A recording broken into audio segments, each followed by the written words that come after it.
यहां तक हम लोगों ने सर पिछले क्लास में पढ़ा था। पिछला क्लास का क्वेश्चन डिस्कशन बाकी है सर। हाँ पता है हमको, कुछ पार्ट्स भी बाकी है। यहां तक हम लोगों ने पढ़ा था घरों में उपकरण जो लगे हुए होते हैं। उसके बाद हम लोग पढ़ेंगे सर बेकेलाइट। कुछ पॉइंट्स है जिसको आपको याद करना होगा। बेकेलाइट जो है, बेकेलाइट एक प्रकार का प्लास्टिक है और एक होता है डाइलेक्ट्रिक कांस्टेंट। ध्यान देना, एक होता है परावैद्युत स्थिरांक, एक होता है परावैद्युत स्थिरांक। परावैद्युत स्थिरांक, परावैद्युत स्थिरांक, डाइलेक्ट्रिक कांस्टेंट, डाइलेक्ट्रिक कांस्टेंट। ये किसी पदार्थ की कुचालकता को बताता है। ध्यान दीजिए, अभी जो हम सर पढ़ाने वाले हैं आपको, ये हेलो, ये जो अभी हम आपको पढ़ाने वाले हैं सर, ये टोटल का टोटल ड्राइवर का क्वेश्चन है। ये टोटल ड्राइवर में पूछा गया क्वेश्चन है। जो लाइंस हम तुमको अभी पढ़ाने वाले, पीछे भी था, लेकिन अब वो लाइंस हैं जो एग्जैक्ट ड्राइवर में पूछे गए हैं। वो कुछ 7-8 लाइंस हैं जो तुमको पढ़ने हैं। कहता है परावैद्युत स्थिरांक, डाइलेक्ट्रिक कांस्टेंट, यह किसी पदार्थ की कुचालकता को बताता है। यह किसी पदार्थ की कुचालकता को बताता है। कुचालकता को बताता है। इसका जो यूनिट है, इसका जो यूनिट है वो किलो वोल्ट पर एमएम है।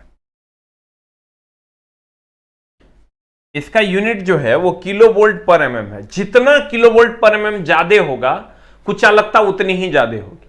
और प्लास्टिक का, बेकेलाइट एक प्रकार का प्लास्टिक है, तो प्लास्टिक की कुचालकता अधिक होती है। तो इसका जो किलो वोल्ट पर एमएम होता है प्लास्टिक यानी बेकेलाइट का, वो 17 से 22 किलो वोल्ट पर एमएम होता है। बेकेलाइट का जो किलो वोल्ट पर एमएम होता है वो 17 से 22 होता है डाइलेक्ट्रिक कांस्टेंट, परावैद्युत स्थिरांक। अब कहता है सर कि बेकेलाइट का परावैद्युत सामर्थ्य 17 से 22 किलो वोल्ट पर एमएम होता है। टोस्टर का तापन अवयव नाइक्रोम का बना होता है। टोस्टर क्या होता है सर? टोस्टर एक हीटिंग एलिमेंट है। हीटिंग एलिमेंट जैसे इलेक्ट्रिक आयरन है, जैसे हीटर है, वैसे ही टोस्टर होता है। इसका जो हीटिंग एलिमेंट होता है, तो हीटिंग एलिमेंट किसी का भी होगा तो वो नाइक्रोम का ही बना हुआ होता है। किसी का भी हीटिंग एलिमेंट होगा तो वो हमेशा नाइक्रोम का बना हुआ होता है। क्यों? क्योंकि हम बताए थे आपको कि टंगस्टन जो है,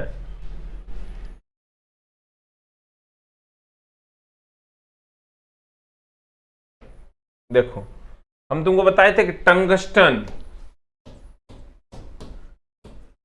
टंगस्टन जो है ये अधिक प्रकाश और कम ऊष्मा देता है। ये अधिक प्रकाश और कम ऊष्मा देता है।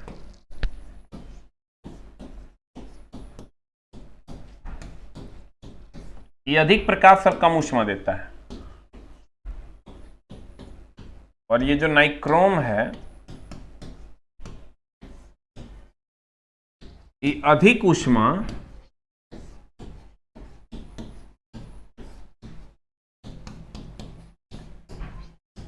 और कम प्रकाश देता है।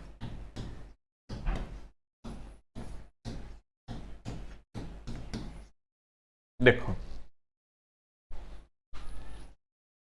टंगस्टन अधिक प्रकाश और कम ऊष्मा देता है, नाइक्रोम अधिक ऊष्मा और कम प्रकाश देता है।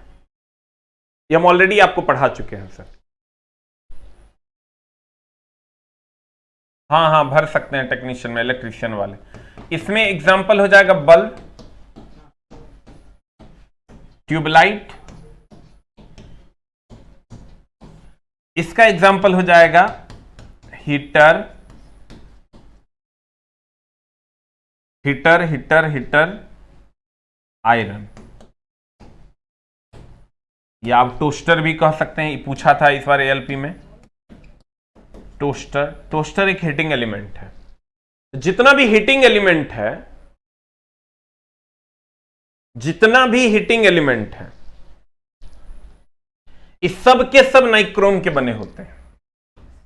इस सब के सब नाइक्रोम के बने होते हैं, जितने भी हीटिंग एलिमेंट्स हैं। तो कहते हैं, क्या कहते हैं, टोस्टर तापन अवयव है जो नाइक्रोम का बना होता है। ब्रेजिंग एक, जैसे सोल्डरिंग हम लोग करते हैं ना, देखो कभी अगर तुम सोल्डरिंग करते हुए देखा होगा, एक होता है सोल्डरिंग और एक होता है ब्रेजिंग। फिटर का है, लेकिन सर मिलता जुलता है तुम्हारा इलेक्ट्रीशियन से भी। अब सोल्डरिंग और ब्रेजिंग क्या है?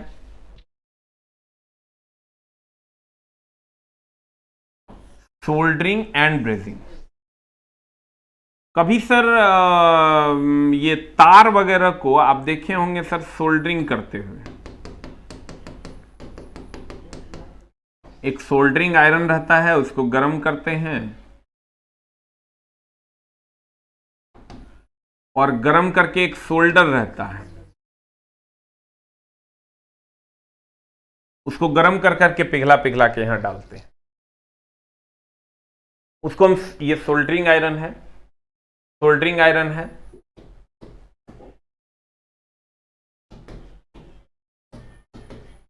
आप गए होंगे कभी बिजली मिस्त्री के यहां, तो वहां आपको एक सोल्डरिंग आयरन से सोल्डर करते हुए, तार को चिपकाते हुए दिखाया गया होगा, और ये सोल्डर है। सोल्डर सीसा और प्लस टीन का मिश्रण है। सोल्डर जो है ये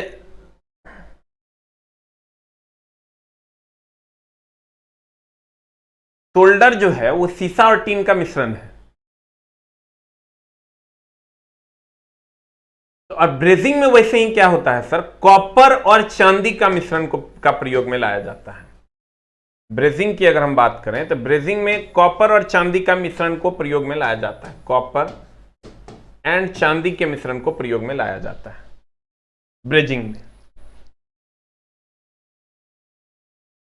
अब देखिए, टोस्टर को अगर आप नहीं देखे हैं सर, तो टोस्टर आप कभी देखे होंगे पाव रोटी वगैरह सेकते हुए। प्रकाश जी, कभी पाव रोटी सेकते हुए देखे हैं? अरे पाव रोटी या ब्रेड वगैरह को सेकते हुए देखे हैं, उसी को टोस्टर कहते हैं। उसी में हीटिंग एलिमेंट नाइक्रोम होता है।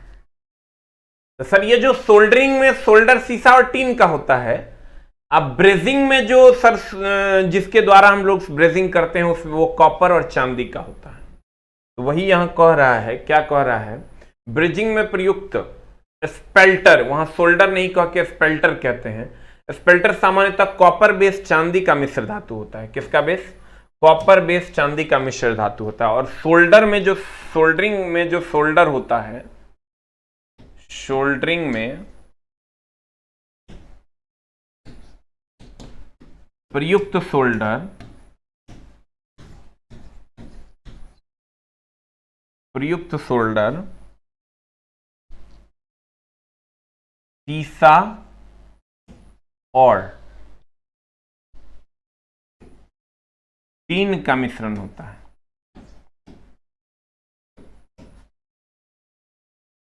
सीसा और टीन का मिश्रण होता है। सोल्डरिंग में प्रयुक्त सोल्डर जो है वो सीसा और टीन का मिश्रण होता है।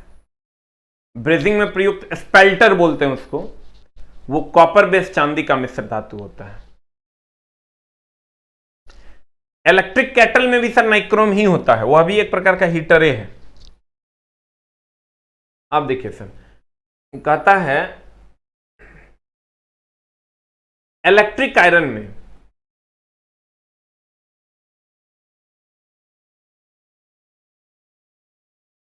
इलेक्ट्रिक आयरन की अगर आप बात करो, इस सब क्वेश्चन सर आपके एएलपी में पूछा है। ये इलेक्ट्रिक आयरन है। क्या है ये?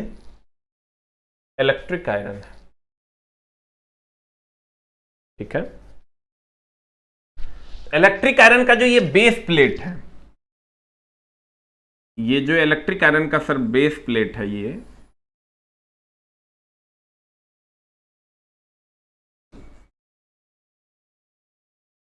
ये इलेक्ट्रिक आयरन का जो बेस प्लेट है, ये बेस प्लेट जिससे हम आयरन करते हैं,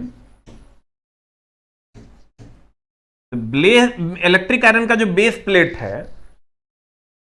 इसमें उष्मा का संचरण चालन विधि द्वारा होता है। क्योंकि ये ठोस है, बेस प्लेट जो है ये ठोस है, इसमें उष्मा का जो संचरण होता है ये चालन विधि द्वारा होता है।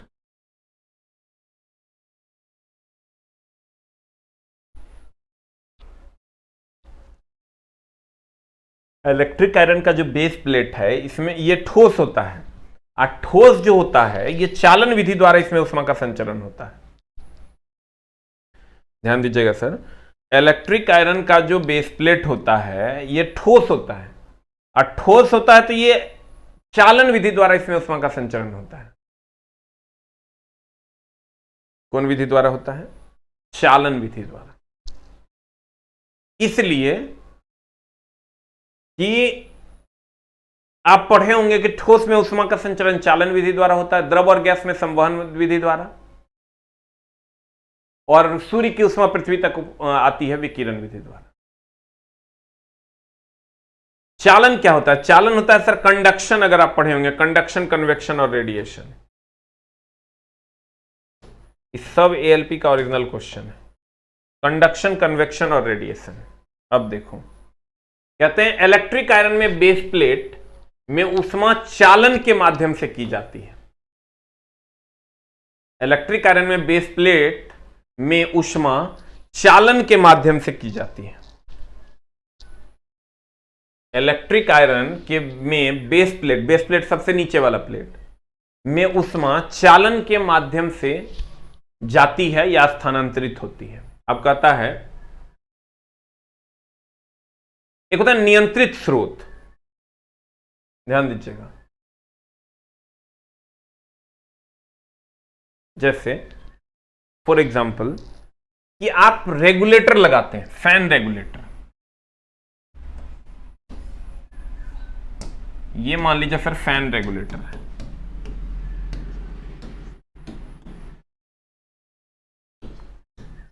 फैन रेगुलेटर है।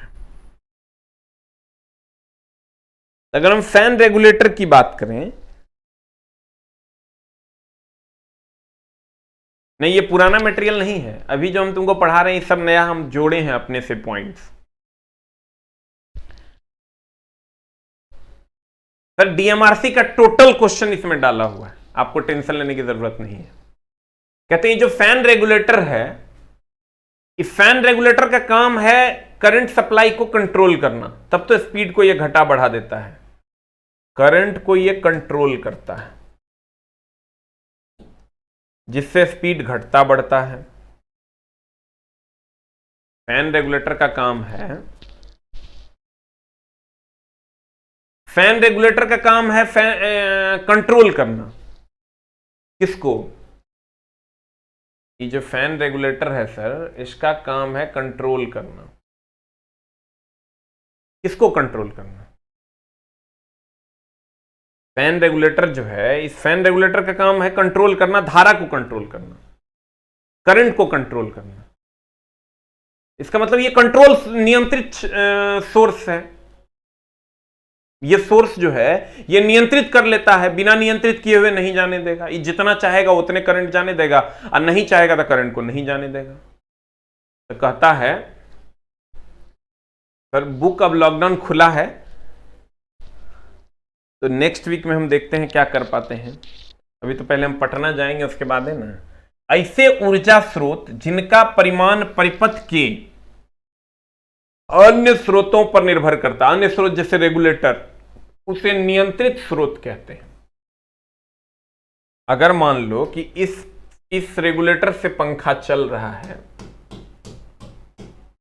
इस रेगुलेटर से पंखा चल रहा है, और ये सोर्स है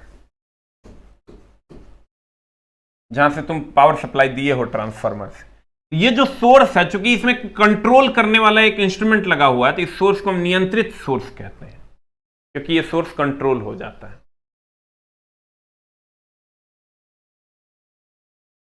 अब मामला क्या है, देखो ये कुछ सिंबल्स हैं जो तुमको याद करने हैं। वोल्टेज नियंत्रित वोल्टेज स्रोत, देखो ई,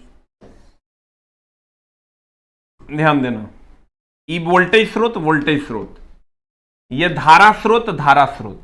ये आप कैसा क्वेश्चन पूछा है, वो क्वेश्चन में जाएंगे तो हम बात करेंगे। तुम गौर से देखो, इसमें धारा स्रोत है, धारा स्रोत है, तो यहां आई है, यहां आई है। इसमें वोल्टेज स्रोत है, वोल्टेज स्रोत है, तो यहां भी है, यहां भी है। अभी कहता है वोल्टेज को नियंत्रित करता है, ये कहता है धारा को नियंत्रित करता है। तुम देखो ए फिक्स है, वोल्टेज को नियंत्रित करता है तो ए भी, और धारा को नियंत्रित करता है तो ए आई। यहां ये धारा को नियंत्रित करता है तो ए आई, और यहां ये वोल्टेज को नियंत्रित करता है तो ए भी। तुम गौर से देखो,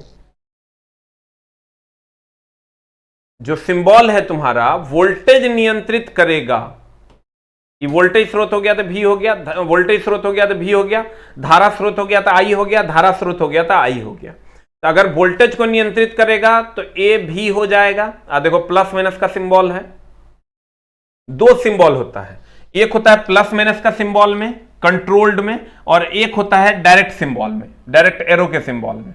अब दोनों अलग अलग है। ये अगर वोल्टेज को नियंत्रित करेगा तो ए भी विथ प्लस माइनस, और धारा को नियंत्रित करेगा तो ए आई विथ प्लस माइनस। यहां धारा को नियंत्रित करेगा ए आई विथ एरो, और यहां वोल्टेज को नियंत्रित करेगा तो ए भी विथ एरो। अब देखो, अगर तुमको अब इसका क्वेश्चन कैसे पूछेगा, तुमको क्वेश्चन पूछेगा, देखो कहेगा बताओ ये जो सिंबल है, ये जो सिंबल है,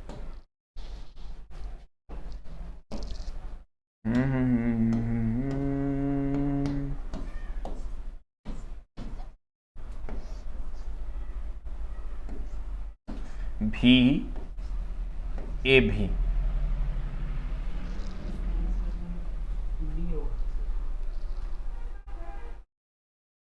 चेक कर लो नहीं तो बदल दो। अब ऐसा दे देगा तुमको, कहेगा बताओ ये क्या है। सब यूपी TG2 का भी क्वेश्चन है, यूपीपीसीएल का भी सारा क्वेश्चन है, बिहार इलेक्ट्रिसिटी बोर्ड का भी सारा question, A to Z question तुमको इन वन बुक मिल जाएगा। अब देखो, हमने कहा तुमको कि वोल्टेज स्रोत अभी क्या है, यहां अगर भी है तो इसका मतलब ये वोल्टेज स्रोत है, यहां से स्रोत डिसाइड होता है, वोल्टेज स्रोत है। अब क्या नियंत्रित कर रहा है, तो यहां अगर भी है इसका मतलब वोल्टेज नियंत्रित कर रहा है, अगर यहां आई है तो इसका मतलब करंट नियंत्रित कर रहा है। अब यहां भी है तो यहां से स्रोत डिसाइड होता है, वोल्टेज स्रोत है।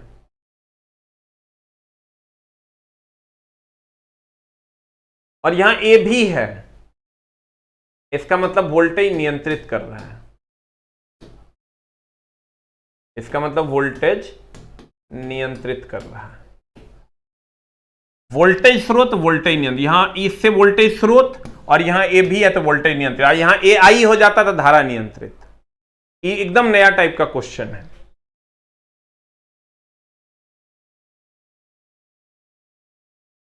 फिर से हम बताते हैं, अगर मान लो ऐसा दिया हुआ है, एक बार और हम समझाते हैं, ध्यान से समझने की कोशिश करना। अगर मान लो तुमको ऐसा दिया हुआ है,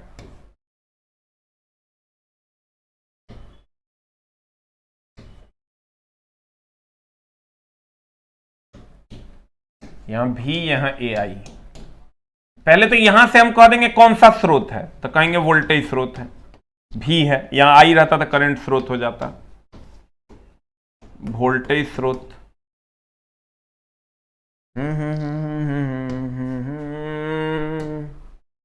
कहां भाग गया, वोल्टेज स्रोत है।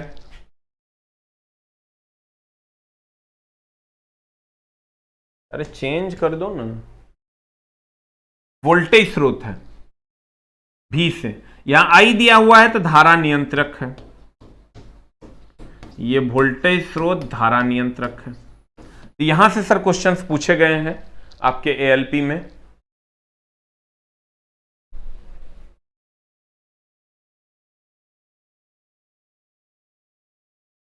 तो देखो, कहने का मतलब यह हुआ कि ये भी है तो ये वोल्टेज स्रोत है, आई वोल्टेज नियंत्रक है। ये भी है तो वोल्टेज स्रोत है, यहां आई है तो धारा नियंत्रक है। ये धारा स्रोत है, यहां धारा नियंत्रक है। ये धारा स्रोत है, वोल्टेज नियंत्रक है। ये तुमको देखना पड़ेगा।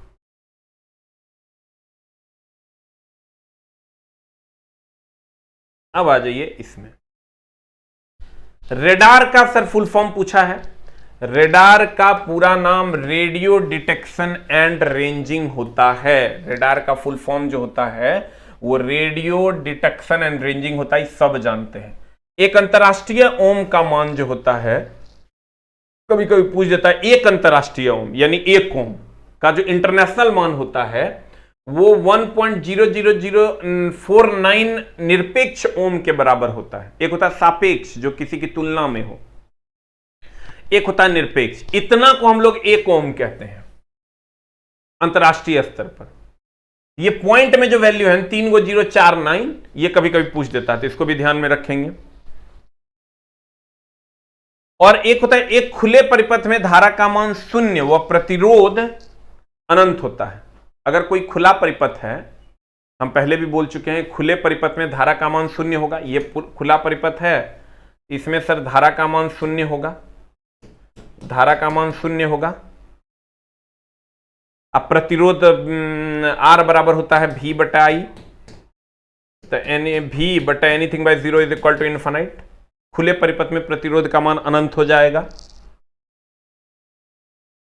फिगर दिया हुआ रहेगा, खुले परिपथ में सर प्रतिरोध का मान कितना हो जाएगा, अनंत, और धारा का प्रवाह नहीं होगा।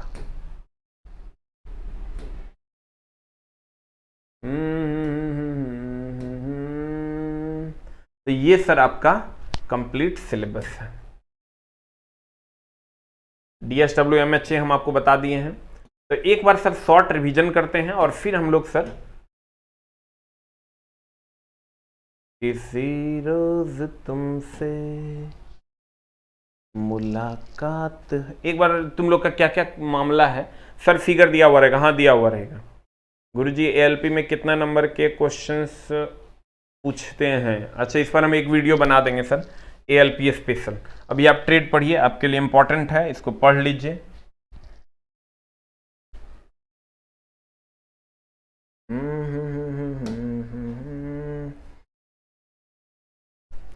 एक बार अगर आप लोग शॉर्ट में रिवीजन कर लेंगे तो आपका काम हो जाएगा। जल्दी जल्दी एक बार शॉर्ट में देख लीजिए सर। किसी पदार्थ का छोटा से छोटा कण जो रासायनिक क्रियाओं में भाग ले, स्वतंत्र अवस्था में नहीं पाया जाए, परमाणु। यह प्रकृति में स्वतंत्र रूप में पाया जाता है। आपको भी पता है प्रोटॉन, न्यूट्रॉन, इलेक्ट्रॉन बेसिक कण है। प्रोटॉन पर प्लस 1.6 × 10⁻⁹, इलेक्ट्रॉन पर -1.6 × 10⁻⁹, न्यूट्रॉन पर कोई चार्ज नहीं। उसके बाद आ जाइए मुक्त इलेक्ट्रॉन। अधिकांश धातुओं के अंतिम कक्षा में 1 या 2 इलेक्ट्रॉन्स होते हैं जिन्हें मुक्त इलेक्ट्रॉन कहते हैं। यही रासायनिक अभिक्रिया में भाग लेते हैं, इसी कारण विद्युत धारा का प्रवाह होता है। आयन में विद्युत अपघट्य में धारा का प्रवाह आयन के कारण होता है। आवेश का SI मात्रक कूलम्ब है, CGS मात्रक स्टेट कूलम्ब है। आवेश का एक मात्रक Q बराबर IT होता है। इसका एक मात्रक जो है एम्पियर सेकंड भी है। आवेश के लिए धन और ऋण शब्द का प्रयोग बेंजामिन फ्रैंकलिन ने किया था और आवेशित करने की प्रक्रिया थेल्स ने बताई थी। वही सूती कपड़े और रेशम के कपड़े और कांच के टुकड़े को आपस में रगड़ा, कांच का टुकड़ा इलेक्ट्रॉन त्याग किया, रेशम का कपड़ा इलेक्ट्रॉन ग्रहण किया। जो त्याग किया उस पर धनावेश, जो ग्रहण किया उस पर ऋण आवेश। Q बराबर Ne होता है त्याग या ग्रहण किया गया इलेक्ट्रॉन की संख्या। कूलम्ब का नियम F बराबर Q1 Q2 बटा R² होता है। K बराबर 1/4πε0 होता है। आवेश घनत्व 3 प्रकार के होते हैं। रेखीय आवेश घनत्व लैम्डा बराबर Q/L होता है कूलम्ब बटा मीटर। क्षेत्रीय आवेश घनत्व या सतह आवेश घनत्व Q/A होता है कूलम्ब बटा मीटर स्क्वायर। आयतन आवेश घनत्व Q/V होता है कूलम्ब बटा मीटर क्यूब। विद्युत वाहक बल, किसी पदार्थ में विद्युत धारा को एक सिरे से दूसरे सिरे तक प्रवाहित करने वाले बल को विद्युत वाहक बल कहते हैं। इसे भी से सूचित किया जाता है। विभवांतर पोटेंशियल डिफरेंस, जब किसी चालक में विद्युत धारा प्रवाहित होती है तो उसके सिरों में विभवों में कुछ अंतर पैदा होता है जिसे हम विभवांतर कहते हैं। विभव एकांक धनावेश को अनंत से विद्युत क्षेत्र के अंदर लाने में किए गए कार्य को विभव कहते हैं, V/W/Q। ईएमएफ का मान नियत रहता है, कभी शून्य नहीं होता है। विभवांतर का मान धारा के घटने बढ़ने के साथ घटता बढ़ता है। परिपथ में धारा का प्रवाह शून्य होने पर भी विभवांतर का मान शून्य नहीं होता है। विद्युतीय क्षेत्र इलेक्ट्रिक फील्ड, किसी आवेश के या आवेश के चारों ओर का वह क्षेत्र जिसमें कोई दूसरा आवेश अपने ऊपर एक बल का अनुभव करता है उसे विद्युतीय क्षेत्र कहते हैं। सघन विद्युतीय क्षेत्र के लिए सघन, विरल के लिए विरल, एक समान के लिए एक समान। विद्युतीय क्षेत्र की तीव्रता E/F/Q होता है, न्यूटन पर कूलम्ब होता है। इसका सही मात्रक सदिश राशि है। खोखले चालक के अंदर शून्य होता है, इसीलिए जब कार की खिड़की और दरवाजे बंद कर लेने चाहिए। विद्युतीय बल रेखा वही धन से ऋण की ओर जाता है। विद्युतीय बल रेखाओं के गुण एक समान के लिए एक समान, सघन के लिए सघन, विरल के लिए विरल होता है। उसके बाद आते हैं विद्युत धारा I/Q/T होता है, अदिश राशि है। 1 एम्पियर की धारा प्रवाहित होने के लिए त्याग या ग्रहण किए गए इलेक्ट्रॉन की संख्या 6.28 × 10⁻18 इलेक्ट्रॉन होता है। वेग 3 × 10⁸ मीटर पर सेकंड होता है, अदिश राशि होता है। विद्युत धारा हमेशा बंद परिपथ में प्रवाहित होता है, कम प्रतिरोध का मार्ग चुनता है। इलेक्ट्रॉन का भाव हमेशा ऋण से धन होता है, विद्युत धारा का प्रवाह हमेशा धन से ऋण। ओम का नियम V/IR होता है, R/V/I होता है। प्रतिरोध संधारित्र प्रेरकत्व तो ओम्स लॉ लागू होते हैं। खाली सेमीकंडक्टर पर ओम का नियम लागू नहीं होता, AC/DC सब में लागू होता है। ओम का नियम का एक ग्राफ है V/IR का।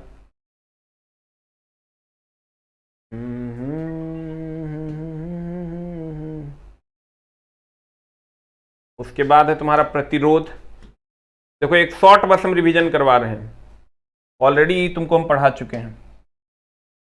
पढ़ाए नहीं, पिछले 1 महीने से पढ़ा रहे हैं। क्लास रेगुलर नहीं करोगे तो कोई तोरा नहीं बचा सकता है। प्रतिरोध पदार्थों का वह स्वाभाविक गुण जिसके कारण वह अपने में से होने वाले विद्युत धारा प्रवाह का विरोध करता है, प्रतिरोध कहलाता है।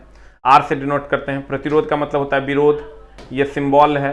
तापमान के समानुपाती होता है, लंबाई के समानुपाती, अनुप्रस्थ काट के क्षेत्रफल का व्युत्क्रमानुपाती। अलग अलग तार का प्रतिरोध अलग अलग। R बराबर ρL/A होता है। रो विशिष्ट प्रतिरोध या प्रतिरोधकता है जिसका यूनिट ओम मीटर होता है। प्रतिरोध का ओम होता है। चालकता विद्युत प्रतिरोध का उल्टा चालकता होता है, इसे S से सूचित करते हैं। इसका यूनिट साइमेन या पर ओम या महो होता है।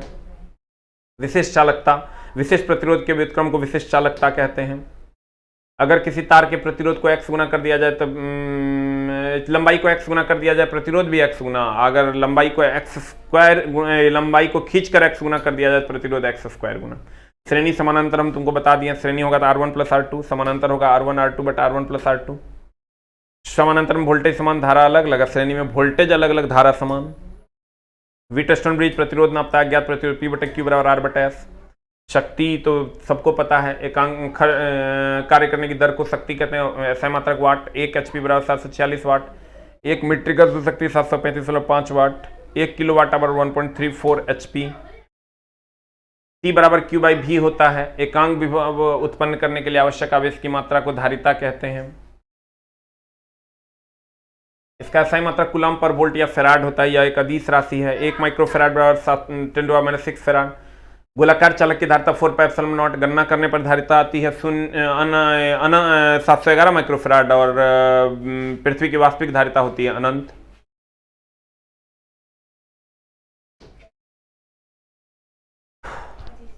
संधारित्र KVL भी बता देंगे भाई, काहे टेंशन ले रहे हो। संधारित्र AC/DC दोनों पर काम करता है, DC को स्टोर करता है, AC को जाने देता है। समानांतर प्लेट संधारित्र में C बराबर होता है ε0 A/D। 3 चीजों पर निर्भर करता है ही। अगर दोनों के बीच में कोई कुचालक पदार्थ आ जाएगा तो K ε0 A/D होगा। K परावैद्युत स्थिरांक है जिसका मान 1 से अधिक होता है।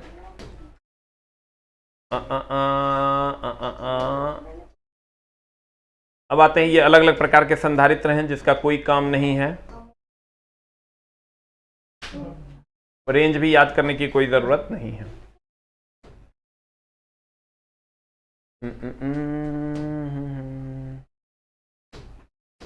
उसके बाद हम लोग चलते हैं, संधारित्र का समूह 2 प्रकार का, एक श्रेणी एक समानांतर। कैपेसिटर का उल्टा होता है ये।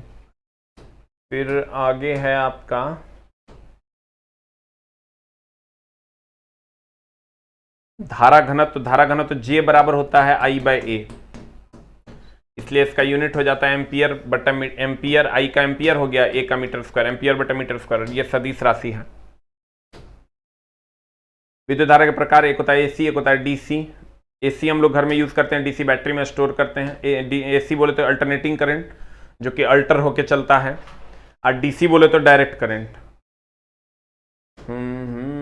घरेलू उपयोग में हम लोग AC यूज करते हैं, औद्योगिक क्षेत्र में भी हीट जनरेट करने के लिए भी। AC DC का अंतर हम तुमको सारा का सारा बताए हुए हैं। AC की आवृत्ति 50 हर्ट्ज होती है, DC की आवृत्ति 0 होती है। AC का औसत मान 0 होता है, इसका औसत DC का औसत मान इसके मूल मान के बराबर होता है। AC ट्रांसफार्मर प्रयोग होता है, DC नहीं होता है। AC को नापने के लिए red hot wire ammeter, DC भी रेड हॉट वायर आमीटर से नापता है। विद्युत चुंबक के प्रेरण पर आधारित तो उपकरण से AC नहीं नापते हैं, लेकिन DC को नापते हैं, यह उसका वास्तविक मान देता है। ऊष्मीय प्रभाव H बराबर I² RT होता है, जो तुम्हारे सामने है, जूल ने खोजा था। विद्युत प्रेस, हीटर, बल्ब, हम बोले तो तुमको विद्युत प्रेस में अब्रक होता है, जो ऊष्मा का सुचालक होता है, विद्युत का कुचालक होता है। उसके बाद इसमें टंगस्टन नाइक्रोम होता है। हीटर में भी सर नाइक्रोम होता है, लेकिन इसमें चीनी मिट्टी होता है, जो ऊष्मा और विद्युत दोनों का कुचालक होता है। बल्ब में सर टंगस्टन का फिलामेंट होता है, नियॉन या आर्गन भरा जाता है। टंगस्टन का गलनांक 380 डिग्री सेंटीग्रेड। चुंबकीय प्रभाव, करंट प्रवाहित करेंगे, चारों तरफ चुंबकीय क्षेत्र उत्पन्न होगा। ये सब उसका एग्जाम्पल है, जो आगे हम लोग पढ़ेंगे। रासायनिक प्रभाव, करंट देंगे और केमिकल इफेक्ट जनरेट होगा। रासायनिक प्रभाव, इसका एग्जाम्पल है इलेक्ट्रोप्लेटिंग, माइकल फेराड ने खोज किया था। विद्युत अपघट्ट में धारा का प्रवाह आयन के कारण होता है। जिस बर्तन में विद्युत अपघटन की क्रिया होती है उसे वोल्टामीटर या विद्युत अपघटनी सेल कहते हैं। कैथोड पर जमा धातु का द्रव्यमान M बराबर ZIT होता है। इसका यूनिट कूलम बटा मीटर होता है। इस सब इसका एग्जाम्पल है, जिसमें पहला है तुम्हारा विद्युत लेपन, वही जिस पर परत चढ़ाना है उसका कैथोड, जिसका परत चढ़ाना है उसका एनोड ले लेंगे। DC खाली यूज करते हैं इलेक्ट्रोप्लेटिंग में। गैस देंगे, आयनीकरण हो जाएगा, गैस आयनीकरण प्रभाव। प्रथम नियम है किरचॉफ का प्रथम नियम, वही जंक्शन रूल है। किसी पॉइंट पर जो है सभी धाराओं का कुल योग, बीजगणितीय योग जो है इनकमिंग और आउटगोइंग का, वो शून्य होता है। उसके बाद द्वितीय नियम वोल्टेज का बीजगणितीय योग शून्य होगा। मेश और लूप हम बता दिए थे, ये सर एक लूप है, ये भी एक लूप है, ये बड़ा भी एक लूप है। मेश खाली उसको कहते हैं जिसके अंदर कोई दूसरा लूप ना हो। यही हमको बताना था, चलो ये भी बता देंगे, क्या दिक्कत है। विद्युतीय लोड ही तुमको हम बता दिए हैं, लघुपथन भी बता दिए हैं, करंट ही तो बताए थे। करंट अगर ओपन सर्किट है तो विद्युत धारा का प्रवाह नहीं होगा, प्रतिरोध का मान अनंत हो जाएगा। 1 कूलम बराबर 6.25 × 10 18 इलेक्ट्रॉन, 1 फैराड बराबर 96,500 कूलम। घरों में के किलोवाट आवर में कुल शक्ति गुना कुल समय बटा 1000, वोल्टेज एम्पियर घंटा। इसे red, yellow, blue, phase, green और न्यूट्रल। ग्रीन हो जाएगा भूसंपर्क, ब्लैक हो जाएगा न्यूट्रल। ऊपर वाला होता है अर्थ। 9 मिली एम्पियर की धारा कम से कम चाहिए, मनुष्य के बचा हुआ रहेगा। 1000 ओम होता है, इलेक्ट्रॉन पर ऋण आवेश होता है। मनुष्य के शरीर का प्रतिरोध 1000 ओम। हम बोले थे रेजिस्टेंस नापने के लिए या तो व्हीटस्टोन ब्रिज या नहीं तो केल्विन ब्रिज, और इंडक्टेंस के लिए हो जाएगा MHA यानी मैक्सवेल, हेज और एंडरसन, और कैपेसिटी नापने के लिए हो जाएगा DSW यानी डिसॉटी, टियरिंग और वीन ब्रिज। अगर दो तार समानांतर में एक ही दिशा में धारा को प्रवाहित करते हैं तो एक दूसरे को आकर्षित करेंगे, नहीं तो विकर्षित करेंगे। घरों में सर समानांतर में जोड़ा जाता है। DC देगा बुलबुला, AC नहीं देगा बुलबुला। बेकेलाइट का पराविद्युत सामर्थ्य आपके सामने है। टोस्टर, वही जो ब्रेड वगैरह पकाते हैं, उसमें नाइक्रोम का तार यूज करते हैं। ब्रेजिंग में प्रयुक्त स्पेल्टर सामान्यतः कॉपर बेस चांदी की मिश्र धातु होती है। इलेक्ट्रिक आयरन में बेस प्लेट उष्मा चालन के माध्यम से किया जाता है। ऐसे ऊर्जा स्रोत जिनका परिमाण परिपथ के अन्य स्रोतों पर निर्भर करता है उसे नियंत्रित स्रोत कहते हैं। Radar, radio detection and ranging system होता है। एक अंतरराष्ट्रीय ओम बराबर इतना निरपेक्ष ओम होता है। खुले परिपथ में धारा का मान 0 और प्रतिरोध का मान अनंत होता है। अब इसका आप क्वेश्चन बनाइएगा तो आपसे क्वेश्चन बन जाएगा। क्वेश्चन कहाँ है यार, बदमाश शाह। अब इसका सर क्वेश्चन बनाइए, आपके पास PDF है, फिर आपका काम हो जाए। किताब के लिए हल्ला ना मचाएं, देखते हैं हम क्या कर पाते हैं। 1-2 दिन में फिर हम उसको मंगवाते हैं, फिर करते हैं उसको clear. Thank you very much. मिलते हैं हम लोग सर अगली क्लास में, तब तक आप सारा क्वेश्चन बना लीजिए, हम एक एक क्वेश्चन आपको सॉल्व करवा देंगे। Thank you very much.